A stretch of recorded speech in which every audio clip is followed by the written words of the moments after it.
Hi, I'm Greg Schaefer, and welcome to the virtual CISO moment. Richea Perry joins us. He is a cybersecurity and GRC professional. He is also the host and producer of the wildly popular CyberJA podcast. Richea, thank you so much for joining us today. Hi, Greg. Awesome. Thanks for having me on your show. I've always looked forward to having this conversation. And I must say that the VCSO moment falls into my top, five list of podcasts that I normally listen every week. So, kudos to you on the work that you're actually doing with VCSO. I appreciate that, and the check is in the mail. Thank you. We'll pay you for that. But and I know we'll get into it a little bit more too. But I also love your podcast, CyberJA, and there's so many good conversations in there. GRC is one of my favorite subjects. So it's because I think that particularly the governance side is something that we don't focus on too much. But I don't want to get ahead of ourselves. If we can start, just talk about your cybersecurity journey, your how you got into IT and InfoSec, and what led you to where you're at today as a GRC professional, and B, what led you to start the podcast and what the mission is there. Sure. I'm always, open to sharing the journey. So often we see the various achievements, but we really don't understand the journey. So I'm always grateful for opportunities like this to share.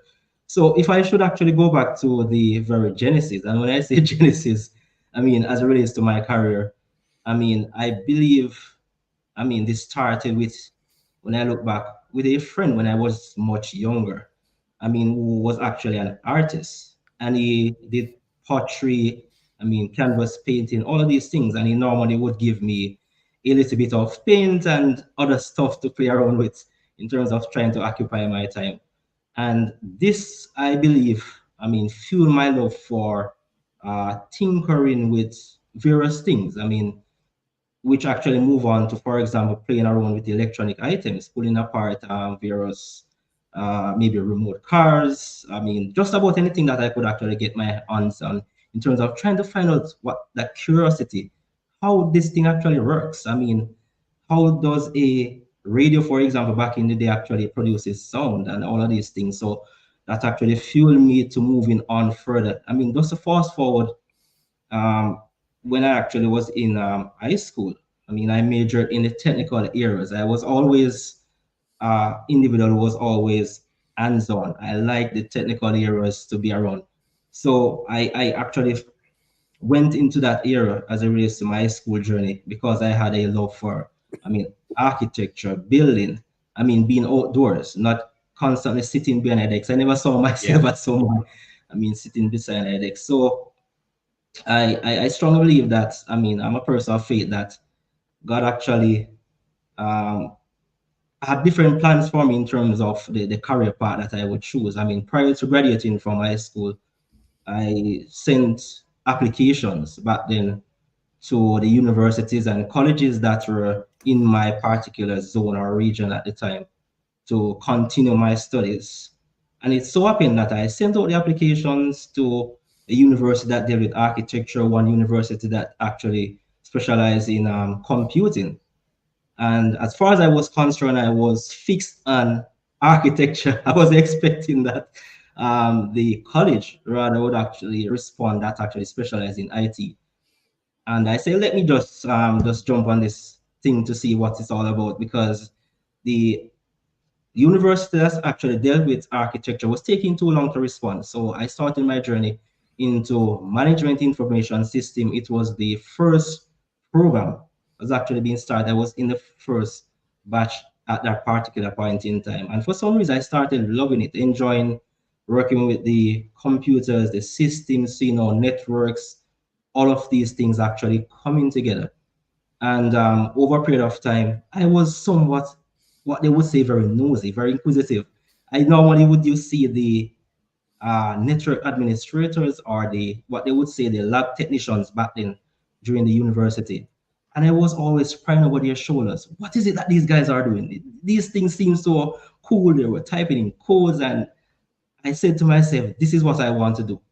And I never stopped. I was like a pest to these people.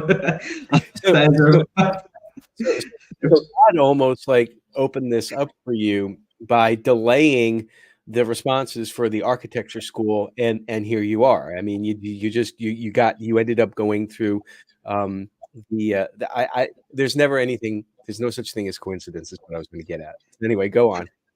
Yes, so I was like, I so inquisitive, trying to find out.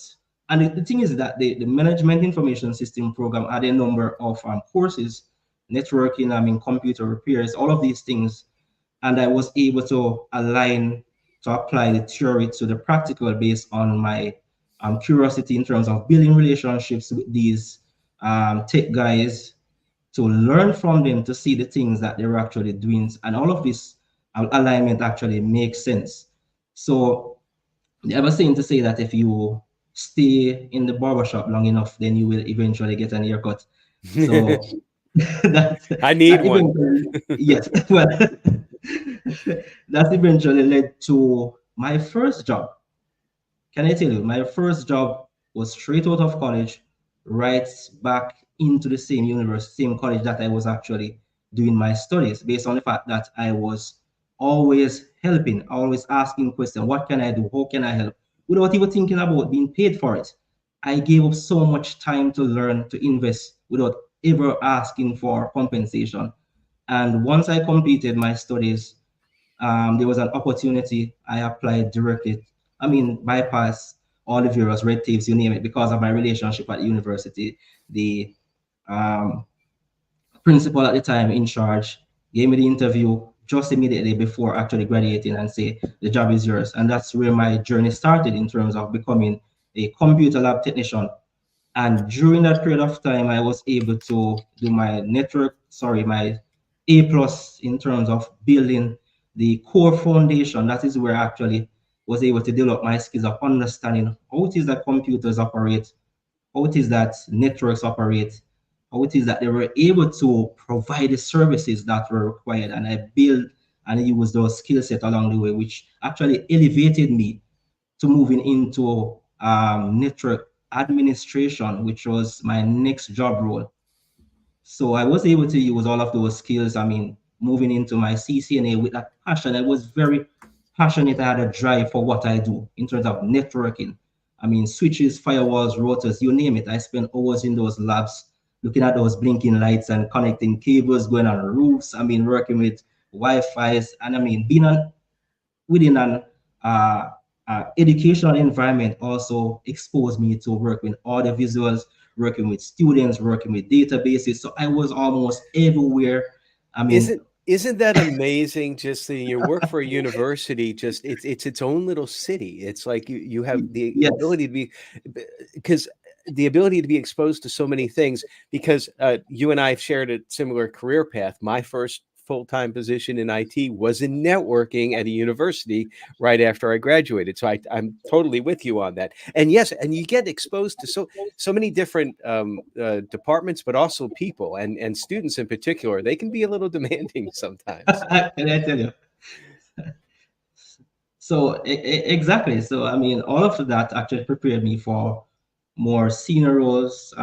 Responsibilities, because it was now actually a point where I know was now moving from within the educational environment, moving into the corporate or industry.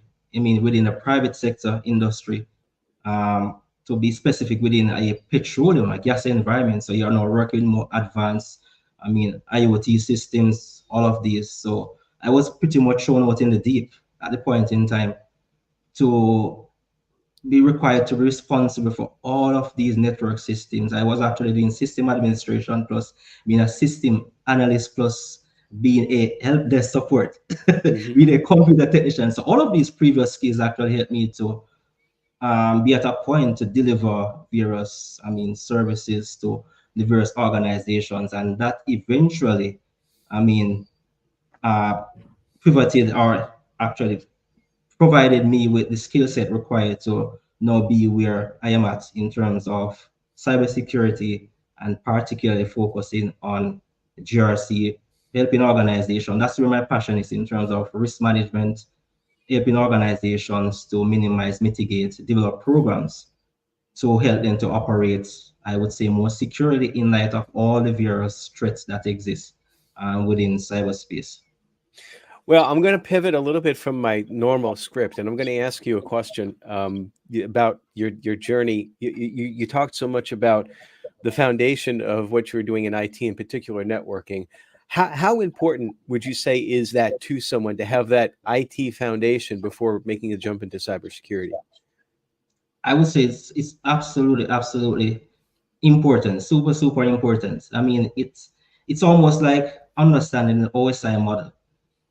I initially, when I was introduced to the OSI model, I was like, what is this? I mean, Hmm. okay, this they apply to, I mean, the real world in terms of what I eventually understand the operating system, the various layers, the physical, the application, that communication. So each of these layers have various risks, various vulnerabilities that exist. So when you understand how it is that these areas operate, then from a security perspective now, then you are now better able to understand why it is that cybersecurity applies and how it can actually be used to help organizations to be secure. So you do not have to be super technical as it relates to, I mean, networking and or understanding computers, but having those principles actually plays a very vital role. For example, I mean, if you get to cybersecurity, you are implementing, for example, security control measures, Hmm. then you will not understand what type of security controls to apply or whether or not this actually makes sense without understanding the fundamentals of networking and security. So it actually has its place. And some people may not realize this, but it's not a new thing. The OSI model's been around for quite some time. In fact, I started my career as a student technician before I went full time, and that was a little bit more than 34 years ago. And one of the first things I learned was the OSI model. So it's been around for at least a third of a century. It's not something new.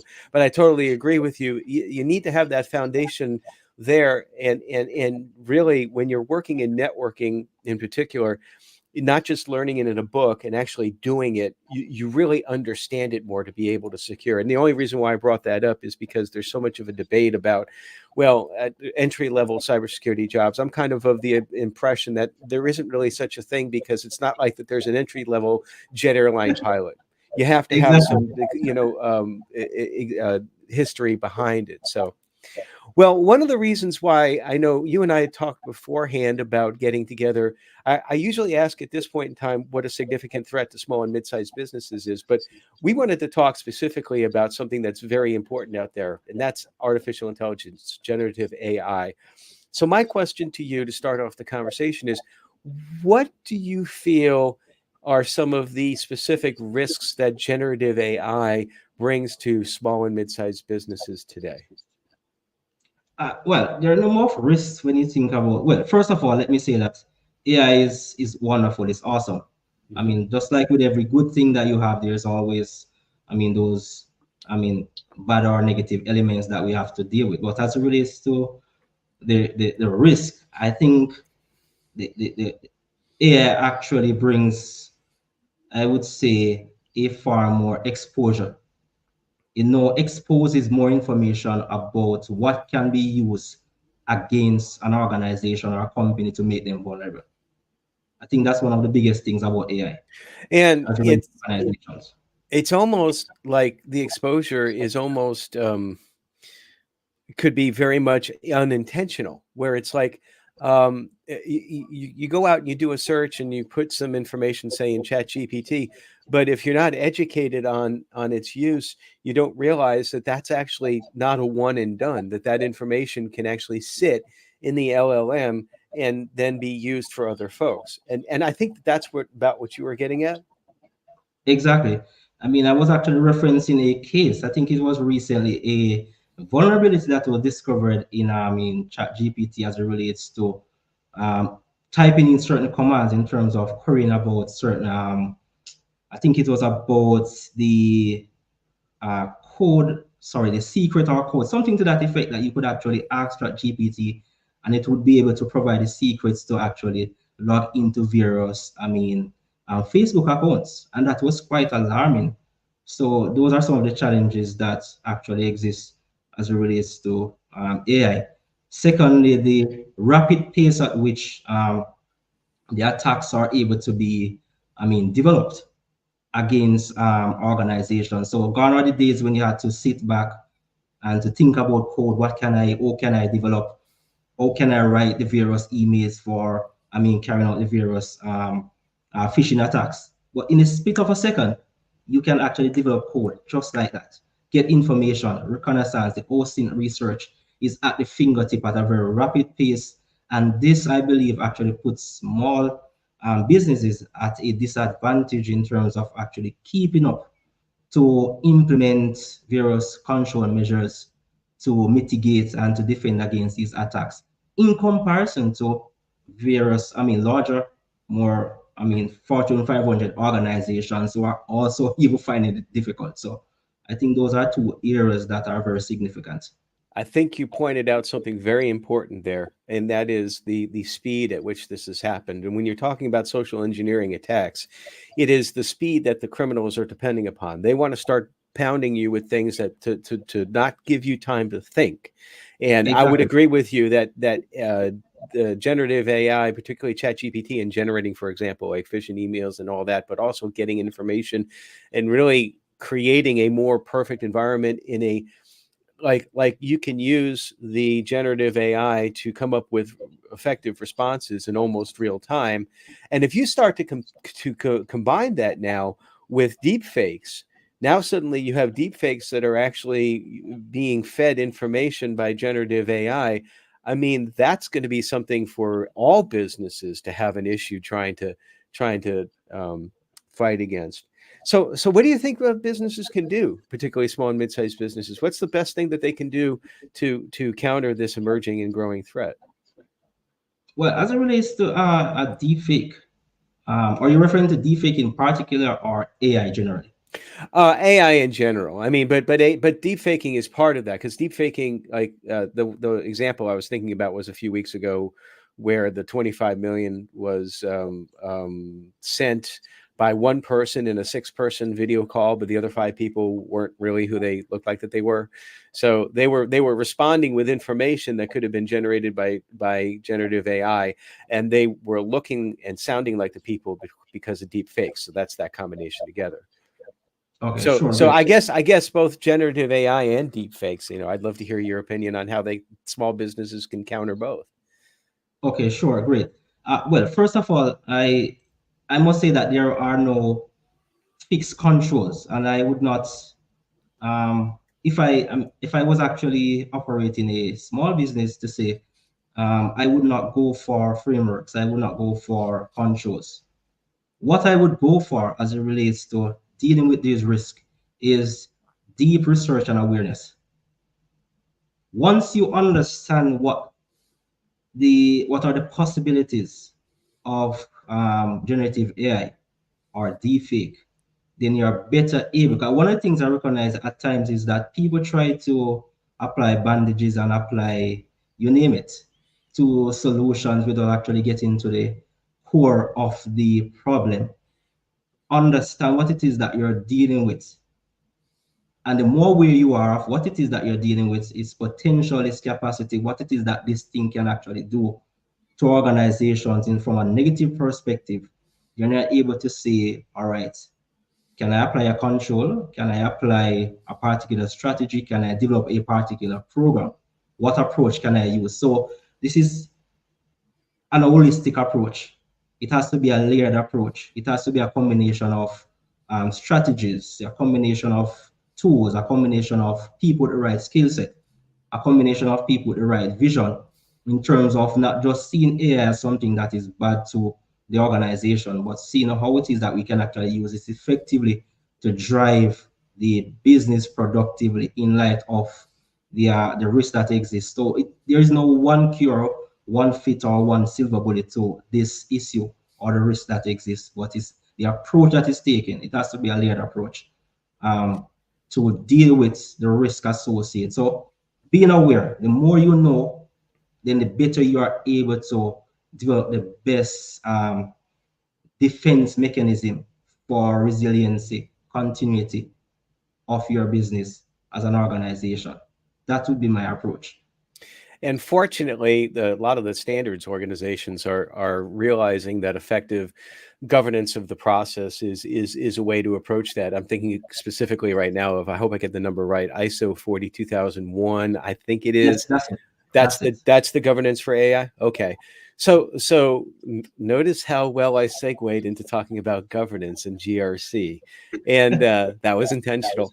Um, I want to talk a little bit about your podcast because I love listening to CyberJA and all that you talk about with governance, risk, and compliance on there. You have wonderful guests, and if anybody is listening here has not checked out that podcast, you really need to. But I'm curious about, I first, I think I saw one of your LinkedIn posts at some point in time, and I'm like, oh, this is interesting. And then I started listening, and to your point, I know you were very kind to talk about the virtual CISO moment in the beginning of the podcast, but yours is one of the ones that I don't consume podcasts much, but when I do, yours is one of the ones I go to. And I don't say that lightly because I'm not a podcast consumer, even though that sounds weird, because I produce one. I But appreciate how did it. this get started? Well, how did you get started, and what is your mission with the podcast? Okay, thanks for asking that question.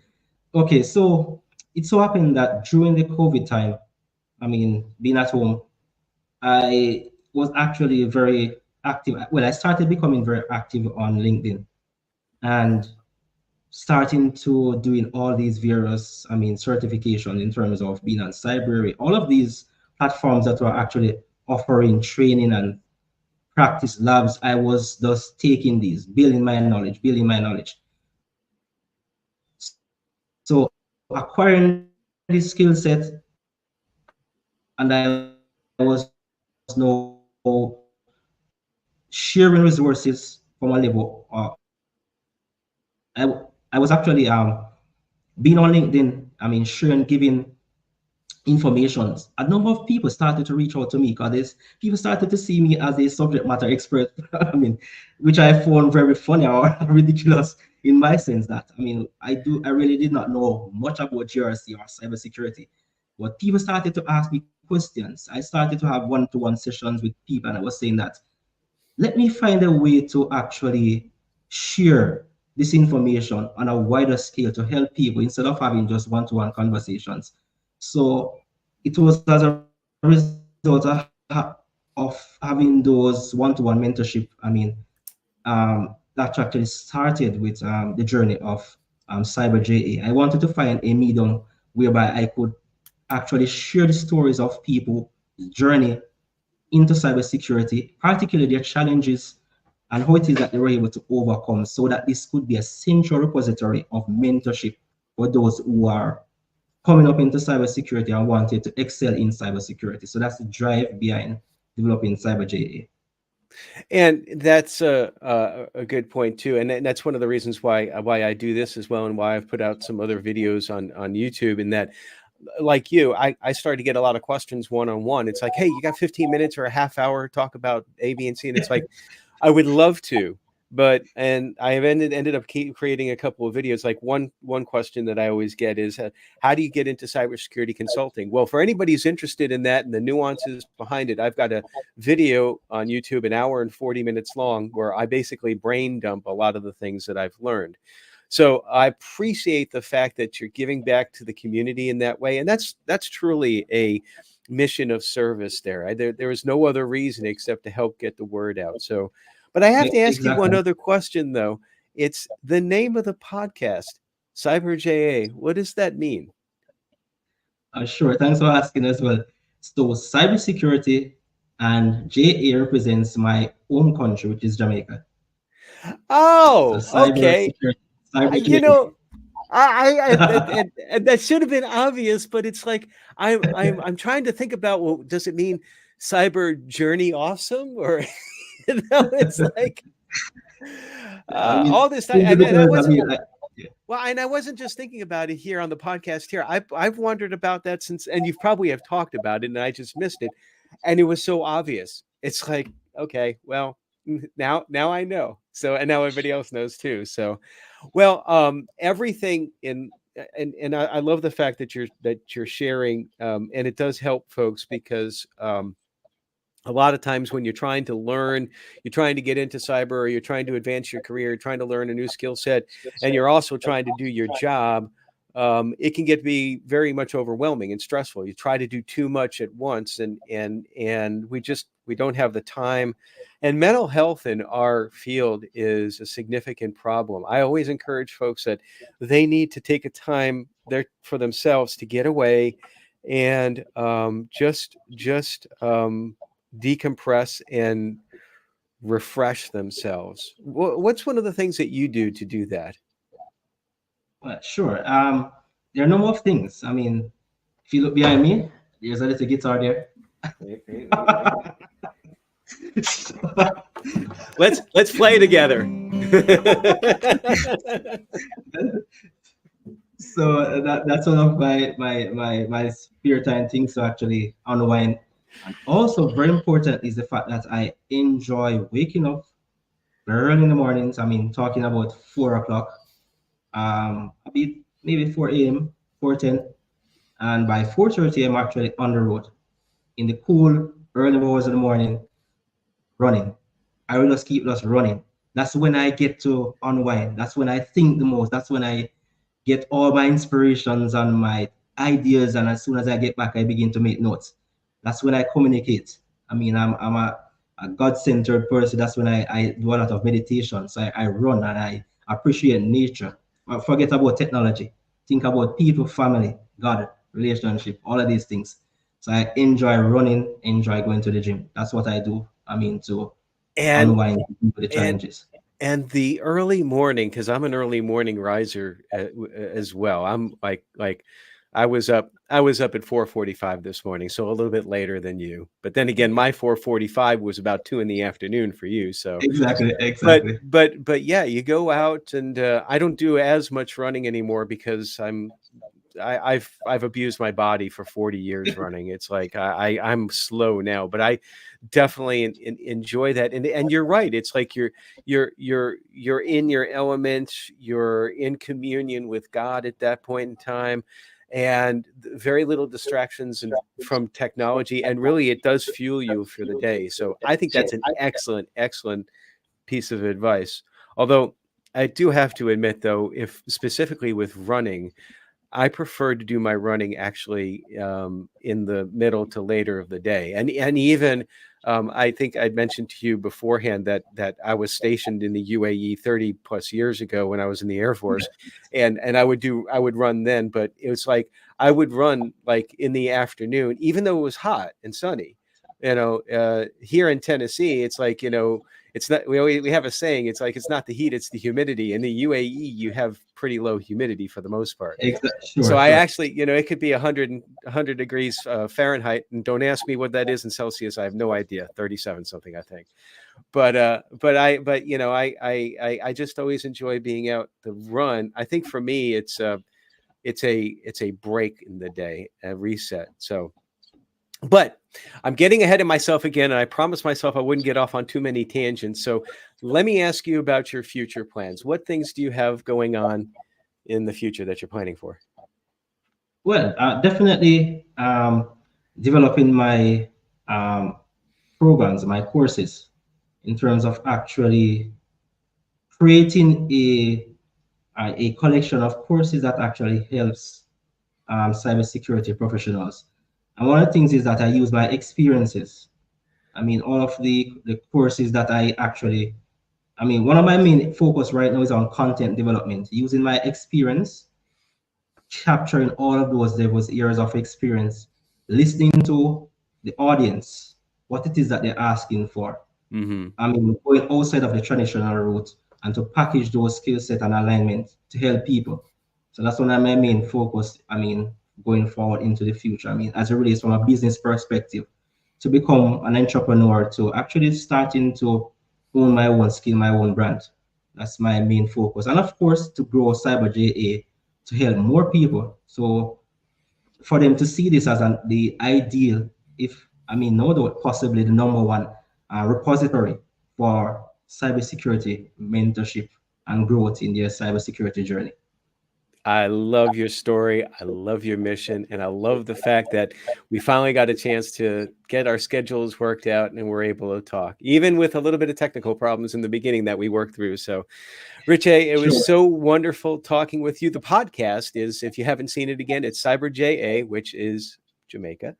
And you can find it on YouTube and where else? Is it just a YouTube? Spotify, YouTube, Spotify, All of your podcast platforms. all those platforms, Just do it. possibly. Just do a search, and if you're interested in learning not only about GRC but things cybersecurity, take it from someone who has the heart of a servant and is very much passionate about teaching and love your mission that you're doing, Richea. And thank you so much for joining us today.